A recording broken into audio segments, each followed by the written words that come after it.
وہ یہ کہ ذہن جو ہے وہ ہم کسی کو کہتے ہیں کہ یہ زیادہ ذہین ہے، یہ کم ذہین ہے، یہ عطائی چیز ہے یا ایکوائرڈ چیز ہے؟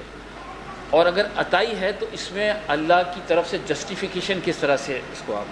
کریں؟ کسی کو کم ذہین کہا ہے، کسی کو زیادہ ذہن بنایا، اللہ کی جسٹیفیکیشن کس طرح سے؟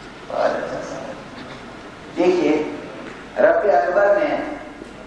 تمام انسانوں کو برابر کی صلاحیتیں دے کر پیدا کیا ہے۔ کسی کے حق میں رب اکبر نے کمی اور زیادتی اپنی طرف سے نہیں کی، لیکن کمی اور زیادتی انسانوں کی طرف سے ہوتی ہے، ماں باپ کی طرف سے ہوتی ہے، اور پھر انسان کی اپنے ماحول کی طرف سے ہوتی ہے،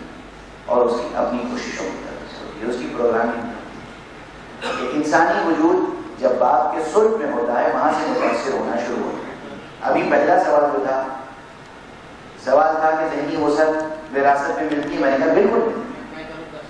اسی اعتبار سے اگر نسل میں داداؤں پر داداؤں، خاص طور سے والدین امیڈیٹلی جو باپ اور ماں ہیں، انہوں نے اس بچے کی ولادت کے روز اول، اس کے آغاز سے لے کر، انعقاد نطفہ سے لے کر،